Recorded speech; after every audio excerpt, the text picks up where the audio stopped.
नमस्कार, स्वागत है आपका। आप देख रहे हैं शंखनाद, आपके साथ हूं मैं नेहा बाथम। बुलंदी देर तक किसी शख्स के हिस्से में रहती है, बहुत ऊंची इमारत हर घड़ी खतरे में रहती है। ये शेर अदब की दुनिया के बेतहाश शायरों में से एक शुमार मुनव्वर राणा का है। दरअसल मुनव्वर राणा किसी परिचय के मोहताज नहीं है, मगर इन दिनों मुनव्वर राणा की चर्चा उनकी शायरी की वजह से नहीं बल्कि उनकी सियासी बयानबाजियों की वजह से हो रही है। मुनव्वर राणा ने कहा है कि ओवैसी की मदद से अगर योगी आदित्यनाथ दोबारा यूपी में सीएम बने तो वो यूपी ही छोड़ देंगे। मुनव्वर राणा का ये मॉनसूनी शोर है और अब सियासत इस पर घनघोर है।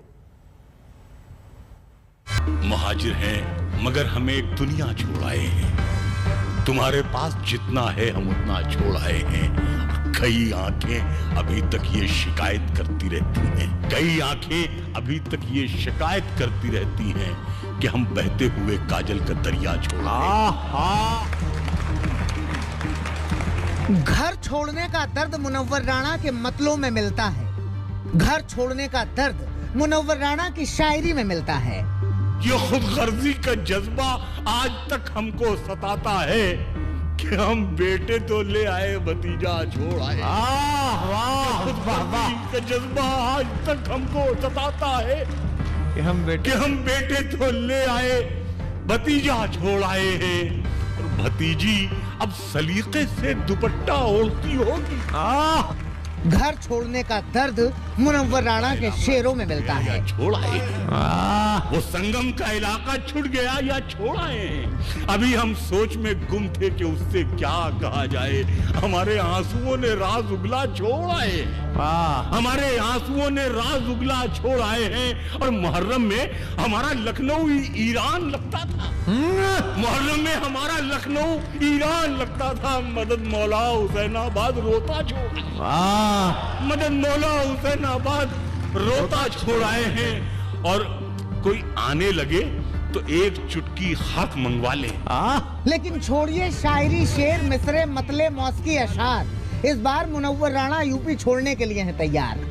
और यूपी छोड़ने की वजह सियासी है। राणा साहब कह रहे हैं कि असदुद्दीन ओवैसी की वजह से अगर प्रदेश में बीजेपी जीती और योगी आदित्यनाथ दोबारा सीएम बने तो वो यूपी छोड़कर कलकत्ता लौट जाएंगे। मुनव्वर राणा को जितनी समस्या योगी से है उससे कहीं ज्यादा समस्या ओवैसी से है। योगी नहीं कोई भी आए भाई, जरूरी नहीं है। ये तो भाजपा का अपना फैसला कि वो किसको बनाए। भाई मुमकिन है कि योगी को प्रधानमंत्री बना दे, 2022 में बना दे कि भाई ये बन जाएंगे। तो बात यहाँ योगी की नहीं है, ये लफ्ज गलत इस्तेमाल हो रहा है। मतलब ये है कि भाजपा यानी इनको लाया ही इसीलिए जा रहा है कि मुसलमानों के वोट बढ़ जाएं और बढ़ने के बाद वो कौम वही कहलाए जो ओवैसी चाहते हैं कि ये पंचर जोड़ने वाली कौम। योगी जी से भी उनके अपने टकराव हैं, वो टकराव भी सुनिए। मेरी बात तो ये है कि ये कोई शर्त नहीं है कि अगर योगी बन गया तो हम छोड़ देंगे। अभी मुमकिन है योगी न बनाया जाए, योगी को डिफेंस मिनिस्टर बना दिया जाए कि जाइए गोलान की पहाड़ी पे घूमिए, दूसरा बन जाए। बात यहाँ योगी की नहीं है। योगी से कोई मेरा कोई जाति कोई झगड़ा भी नहीं है, विचारधाराओं का टकराव है। हमने अब तो विचारधारा भी नहीं, नाइंसाफी से इंसाफ का टकराव है। राणा जी रायबरेली के हैं, लेकिन रायबरेली छोड़कर कुछ दिन के लिए कलकत्ता चले गए थे। कलकत्ता छोड़कर फिर लखनऊ चले आए। अब लखनऊ छोड़ने की बात कर रहे हैं क्योंकि उन्हें लगता है कि जुल्म बहुत है।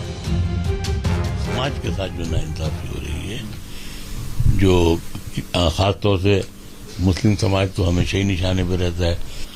अभी जो मैंने जो बात कही थी जिस पर इतना, एक तो देखिए हम विवादित बिल्कुल नहीं रहे हैं। विवादित हुकूमतें होती हैं, हम बोलने वाले होते हैं। हमारा काम बोलना है, सच बोलना है। मुनव्वर राणा अदब की दुनिया में जाना पहचाना नाम रहे हैं।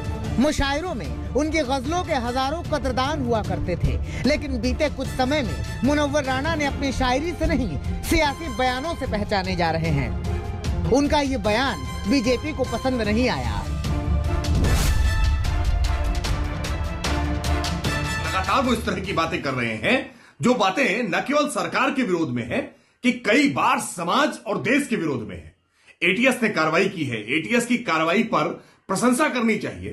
धर्मांतरण एक अभिशाप है। कहीं कोई अगर समाज में डेमोग्राफी चेंज करने का प्रयास कर रहा है तो यह अपने आप में चिंताजनक है, लेकिन ऐसे संवेदनशील मसलों पर राजनीतिक टिप्पणियां करने के लिए मुनव्वर राणा साहब अपनी इज्जत को, प्रतिष्ठा को लगातार धूमिल करने का काम कर रहे हैं। लेकिन समाजवादी पार्टी मुनव्वर राणा को समझा रही है कि कहीं जाने की जरूरत नहीं है, यहीं अपनी शायरी करते रहिए। मात्र 6-7 महीने की बात है। ना ही किसी को यहाँ उत्तर प्रदेश छोड़ने की जरूरत पड़ेगी, ना ही किसी महिलाओं को अपनी सम्मान की चिंता करनी पड़ेगी, ना पे यहाँ कोई युवा बेरोजगार होगा, ना यहाँ महंगाई होगी, ना समाज के अंदर में अन्याय होगा। समाज में सबको न्याय मिलेगा। कांग्रेस इस पूरे विवाद को मुद्दे से भटकाने वाला मामला बता रही है। योगी जी की पार्टी और ओवैसी जी की पार्टी आजकल एक दूसरे की पूरक बनी हुई है, एक दूसरे को लैला मजनू कह रहे हैं ताकि मुख्य मुद्दों से बात को भटकाया जा सके। हाल के दिनों में मुनव्वर राणा का चरित्र विवादों का इश्तहार बन गया है। चंद रोज पहले ही अपने भाई के साथ जमीन विवाद और गोलीकांड में उनकी किरकिरी हुई थी। उससे पहले भी राजनीतिक बयानबाजियां मुनव्वर राणा को राजनीति के अखाड़े में खड़ा करती रही हैं। इस बार भी राणा राजनीति के केंद्र में हैं। वैसे तो मुनव्वर राणा ने एक शेर कहा था कि सियासी आदमी की शक्ल तो प्यारी निकलती है, लेकिन जब गुफ्तगू करता है चिंगारी निकलती है। इस बार ये सियासी चिंगारी खुद मुनव्वर राणा के बयान से निकली है। लखनऊ से समर्थ श्रीवास्तव के साथ आज तक ब्यूरो। सिर्फ बच्चों की मोहब्बत ने कदम रोक लिए, वरना आसान था मेरे लिए बेघर होना। मुनव्वर राणा ऐसी शायरी लिखते रहे हैं जिसमें वो घर द्वार छोड़ने की बातें अक्सर करते रहे। बहरहाल 2007 में यूपी की सियासत में नारा उछाला गया था कि ब्राह्मण शंख बजाएगा, हाथी चलता जाएगा।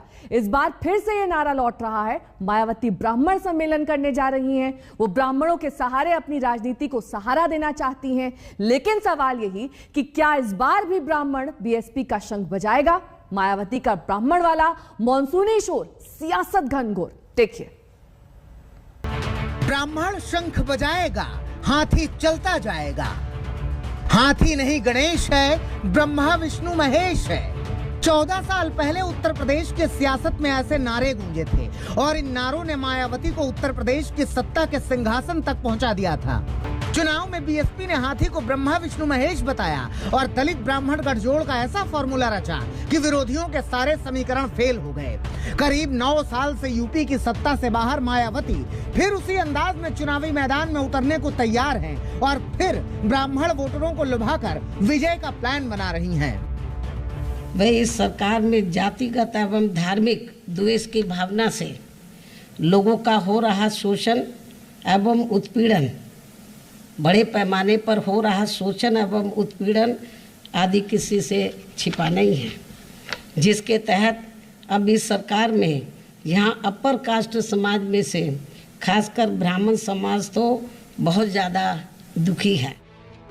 एक और मायावती बीजेपी राज में ब्राह्मणों के शोषण की दुहाई दे रही हैं, दूसरी ओर बीएसपी ने ब्राह्मणों को पार्टी से जोड़ने के लिए पूरा प्लान तैयार कर लिया है। 23 जुलाई को बीएसपी प्रदेश में ब्राह्मण सम्मेलन की शुरुआत करेगी। इस सम्मेलन की शुरुआत अयोध्या से होगी। रामलला के दर्शन के साथ सतीश चंद्र मिश्रा इस अभियान की शुरुआत करेंगे। पहले चरण में 23 से 29 जुलाई तक यूपी के 6 जिलों में ब्राह्मण सम्मेलन किए जाएंगे। इससे पहले शुक्रवार को ब्राह्मण नेताओं की बीएसपी दफ्तर में बैठक हुई, जिसमें 200 से ज्यादा ब्राह्मण नेता शामिल हुए थे। ये ब्राह्मण समाज के लोग इनके बहकावे में आ गए। इन्होंने खूब साम दाम दंड भेद आदि हथकंडे इस्तेमाल किए। इनके बहकावे में आकर तो बीजेपी को एक तरफा अपना वोट दिया और इनकी 5 साल के लिए सरकार बनाई। माना जा रहा है कि 2022 का चुनाव मायावती के लिए करो या मरो की लड़ाई है। नतीजा जो भी हो, लेकिन वो अपनी ओर से कोई कोर कसर नहीं छोड़ना चाहती। चुनाव देख करके ब्राह्मणों को लुभाने की कोशिश मायावती जी चाहे जितनी कर ले, ब्राह्मण उनके बहकावे में नहीं आएगा। ब्राह्मण प्रभुत्व जन है, धारणा बनाता है, धारणा तय करता है। ब्राह्मण अगुवा है, आगे चलने वाला है वो इनके इस तरह के बहकावे में नहीं आने वाला है। और आज जिस तरह का विकास कार्य उत्तर प्रदेश में योगी आदित्यनाथ जी की सरकार ने किया है, जाति जमात की पॉलिटिक्स अब उत्तर प्रदेश से समाप्त हो गई है, ये मायावती जी को समझ लेना चाहिए। मुझे लगता है जनता को गुमराह करने वाला कदम होगा। समय बदल गया है, लोगों की अभिलाषाएं हैं, लोगों की आकांक्षाएं हैं, युवाओं को रोजगार चाहिए, उनको अपना अधिकार चाहिए, महिलाओं को सुरक्षा चाहिए, किसानों को अपनी फसल की कीमत चाहिए। इस पर बात वो नहीं करती है। केवल एक गणित बैठाना, तो जनता को गुमराह ना आप कर सकती है। जनता उसी को वोट देगी जो उसका नेतृत्व करेगा और सबको साथ लेकर चलेगा। मायावती के सामने मुश्किल ये है कि बीजेपी के विकल्प के तौर पर खुद को पेश करने के लिए अखिलेश की पार्टी सड़कों पर योगी सरकार के खिलाफ लगातार मोर्चा खोले हुए है। चाहे महंगाई का मुद्दा हो या कृषि कानूनों का या फिर हाल के पंचायत चुनाव में जोड़ तोड़ और गुंडागर्दी के आरोपों का, मायावती इन तमाम मुद्दों से दूर रह गयी। इसके अलावा उत्तर प्रदेश में भीम आर्मी के तौर पर दलित राजनीति का एक नया विकल्प भी उभर रहा है। ऐसे दौर में ब्राह्मण मतदाताओं को जोड़ने की मायावती की कोशिश कितनी कामयाब होगी, ये कहना मुश्किल है। लखनऊ से कुमार अभिषेक और समर्थ श्रीवास्तव के साथ आज तक ब्यूरो। यूपी की राजनीति का रास्ता दिल्ली की ओर जाता है और दिल्ली में सियासी बादल घिरने लगे हैं। सोमवार से संसद का सत्र शुरू होने वाला है। उसके ठीक पहले सर्वदलीय बैठक बुलाई गई। इस बैठक का मजमून यह निकला कि संसद का सत्र हंगामेदार होगा, यहां मुद्दों की भरमार होगी और पक्ष विपक्ष के बीच जबरदस्त तकरार होगी।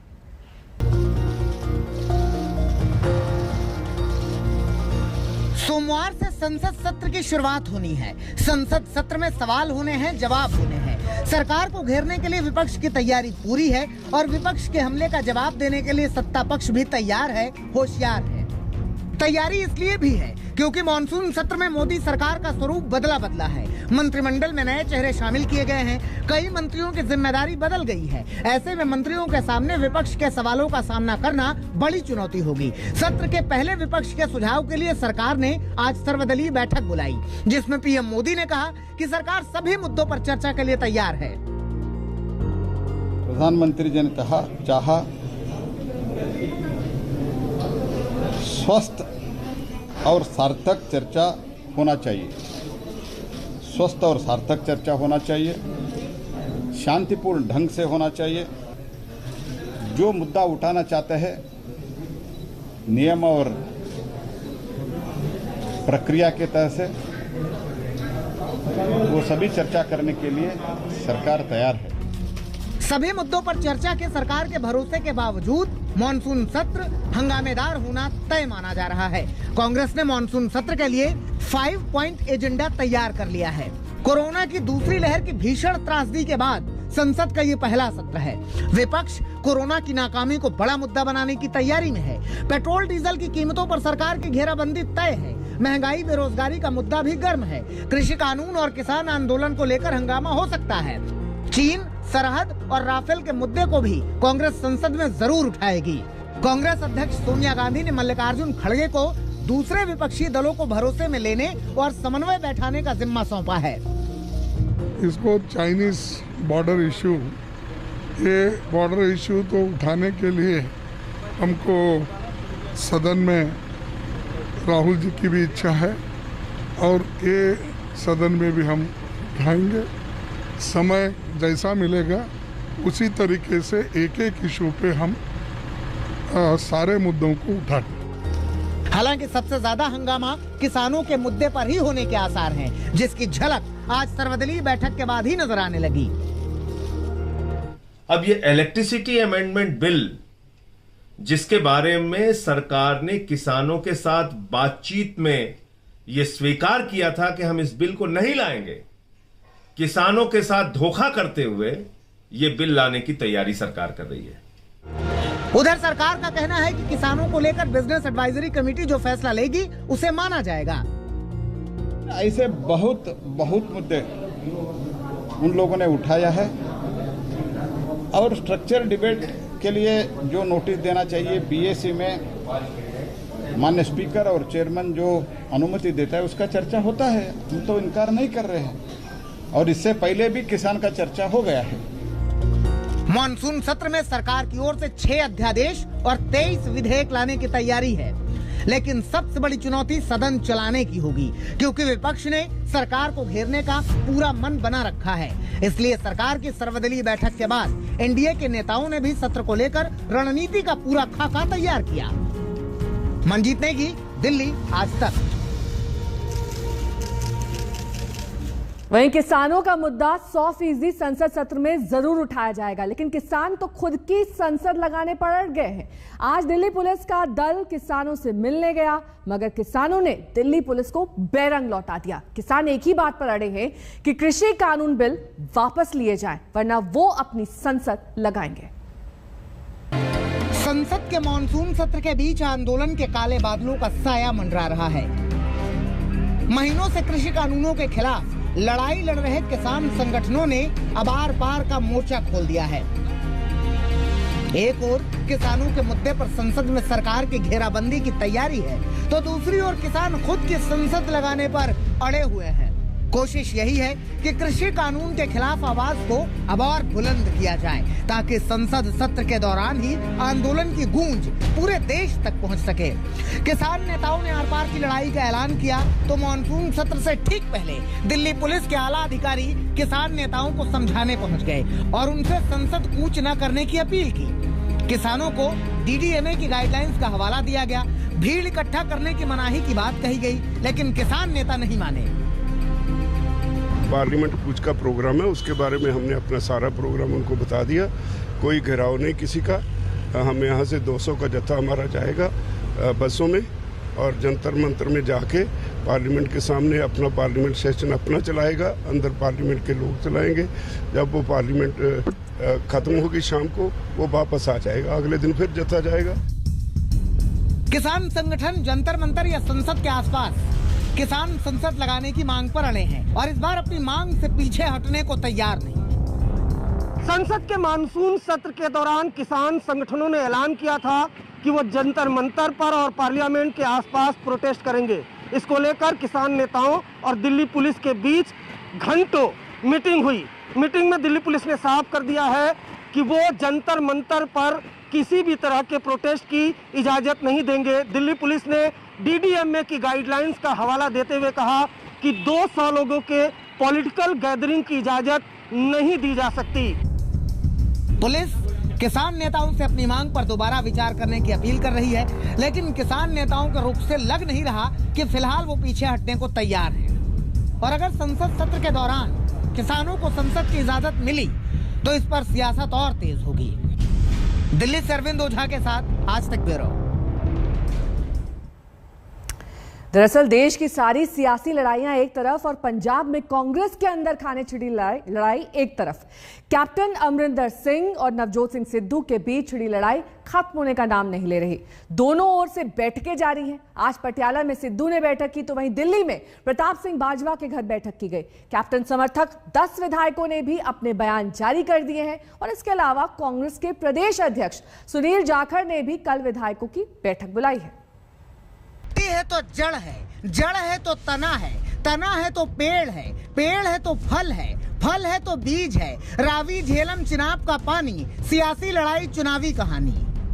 क्या हुआ नहीं समझ आया? वाकई कहां समझ आ रहा है कुछ।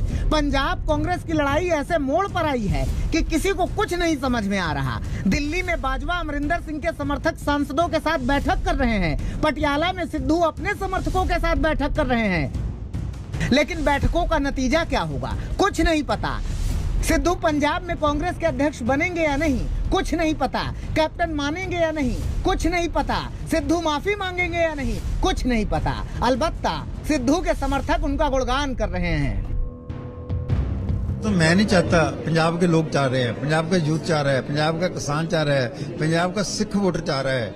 वो कहते हैं जब तक सिद्धू जी अध्यक्ष प्रधान नहीं बनेंगे पंजाब कांग्रेस के, तो पंजाब को में वोट डालनी बड़ी मुश्किल हो जाएगी। आज पंजाब का यूथ निराश होया बैठा है। इस करके मैं कहता हूं पंजाब जो साढ़े सोनिया गांधी जी, राहुल गांधी, प्रियंका गांधी जी का मैं धन्यवाद करता हूं, जिनकी सोच अच्छी है, जो इनको प्रधान बनाने जा रहे हैं। मैं कहूंगा जिस दिन ये प्रधान चुने गए पंजाब के, एकदम कांग्रेस बड़ी तकड़ी होकर उभरेगी। पंजाब में जो पोजीशन पहले थी कांग्रेस की आज से 5 साल पहले, उसी पोजीशन में कांग्रेस पहुंच जाएगी। लेकिन सिद्धू की राह इतनी आसान भी नहीं है। कैप्टन अमरिंदर उन्हें रोकने के लिए कुछ भी करने को तैयार हैं। शनिवार को अपने धुर विरोधी प्रताप सिंह बाजवा के साथ उनकी हुई मुलाकात इसी बात का संदेश देती है। बाजवा के घर अब बैठकों का दौर चल रहा है।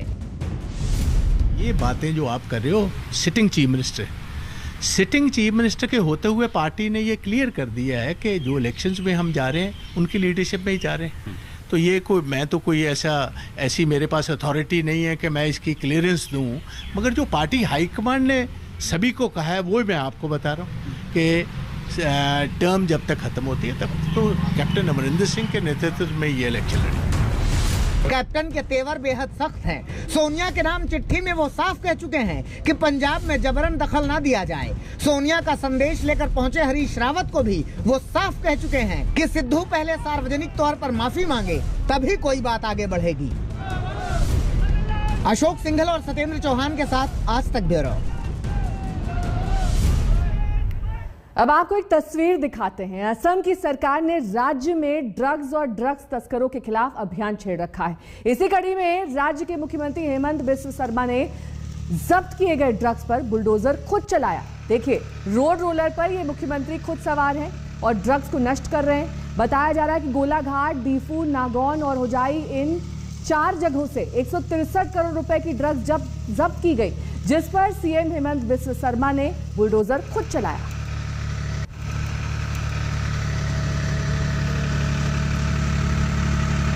अब बात मायानगरी मुंबई की करेंगे, जहां पर मूसलाधार बारिश मुसीबत लेकर आई है। मुंबई में कल सुबह तक बेहिसाब बारिश का रेड अलर्ट जारी कर दिया गया है। तो वहीं मुंबईकर किसे कोसें, किसको लिखें अपनी परेशानियों के खत, किससे करें अपनी समस्याओं के निपटारे की प्रार्थना, क्योंकि बीएमसी का तंत्र मुंबई के गटर में बह रहा है। 3 घंटे की बरसात ने मुंबई की सूरत ही बिगाड़ दी है। कहीं पानी में कारें तैर रही हैं, कहीं बाइक बहने लगी है, कहीं घर में पानी घुस आया है, तो कहीं सड़कें ही तालाब में तब्दील हो गई हैं, कहीं बस अड्डे टापू हो गए, पटरियां पानी में डूब गई हैं। तस्वीरें देखकर आपको लगेगा ही नहीं कि ये वर्ल्ड क्लास शहर मुंबई है। सुना था मुंबई में लिंकिंग रोड है, वार्डन रोड है, कैडल रोड है, पैडल रोड है, टर्नर रोड है, कार्टर रोड है, चर्नी रोड है, आर्थर रोड है। लेकिन साफ जुलाई में मुंबई में रोड नहीं होते, समंदर हो जाते हैं, तालाब हो जाते हैं, तलैया हो जाते हैं। यकीन न हो तो खुद देखिए बरसाती पानी में तैरती मुंबई, बरसाती पानी में उतराती मुंबई, बरसात के पानी में डूब जाती मुंबई। फिलहाल मुंबई में बारिश रुकी हुई है, लेकिन अभी भी कई ऐसे इलाके हैं जहां पर पानी भरा हुआ है। इस वक्त हम मुंबई के किंग सर्कल इलाके में मौजूद है। ये ईस्टर्न एक्सप्रेस हाईवे है। अभी भी देखिए यहाँ पर किस तरह से पानी भरा हुआ है। दिक्कत ये आ रही है कि जो बड़े बड़े ट्रक्स है वो पूरी तरीके से पानी के बीचों बीच रास्ते पर फंस चुके हैं। तो जब तक ये जो ट्रक्स है वो नहीं निकलते तो ट्रैफिक का जो मूवमेंट है वो सही तरीके से नहीं चल सकता। मुंबई की सड़कों पर फर्राटा भरने वाली गाड़ियों को तैरते हुए देखिए और इतराइए इस बात पर कि सपनों के शहर में पत्ते की तरह तैर रही हैं कारें। पार्किंग में डूबी हुई कारें अपने मुकद्दर पर बिलबिला रही। बस अड्डे टापू हो गए हैं, अंडरपास दरिया। पानी अभी नायर हॉस्पिटल से तो पूरा भरा हुआ है 7 रास्ता तक करीब, और उसके बाद अभी यहाँ से दादर, ये अपना दादर डीडी या ब्रिज के वहाँ से अलाउ नहीं कर रहा ऊपर से आने के लिए, तो नीचे पूरा कमर तक पूरा पानी भरा हुआ है। निचले इलाके तो पूरी तरह से लबालब, घरों में पानी है। जुलाई का महीना मुंबई पर बरसात की मार और हाहाकार। मुंबई की सड़कों पर जनता का तंत्र गटर में बहता हुआ मिलता है। देखिए इसे। मुंबई में तेज बारिश के कारण कई इलाकों में जो पानी भरने की समस्या सामने आई थी वो अभी भी कई इलाकों में आप कह पाएंगे कि बारिश का पानी भरने की स्थिति है। जो दृश्य हम आपको दिखा रहे हैं वडाला इलाके से, यहाँ पर आप देख पाएंगे कि रोड पर, वडाला स्टेशन के बाहर का जो रोड है वहाँ पर पानी भरा हुआ है, और इससे आप अंदाजा लगा सकते हैं कि रात को काफी भारी बारिश हुई है और लोगों को सुबह के टाइम पे तो अगर कहीं आप निकलना चाहें तो कई जगहों पर पानी भरे होने की वजह से लोगों को दिक्कतों का सामना करना पड़ रहा है। हर साल की वही कहानी, हर साल मुंबई पानी, हर साल बरसात होती है, हर साल मुंबई रोती है और मुंबई कर इसी पानी में अपनी कमाई खोते हैं और मुंबई को चलाने वाले नीति नियंता मस्त चादर तान कर सोते हैं। मुंबई पानी में बारिश में डूब गई। गत 25 वर्ष के मुंबई के राज में शिवसेना ने मुंबई की तुम्बई करके दिखा दिया। कल रात की बारिश में 100 लोगों की मृत्यु के बाद जख्मी हुए हैं। पुनः एक बार वही मीठी नदी, वही परण, वही हिंद माता, सायन, किंग सर्कल पानी में डूब गया। उद्धव ठाकरे ने करके दिखाया। मॉनसून में 3-4 बार तो मुंबई लबालब हो ही जाती है। आप हर बार सुनेंगे हिंद माता में जल जमाओ,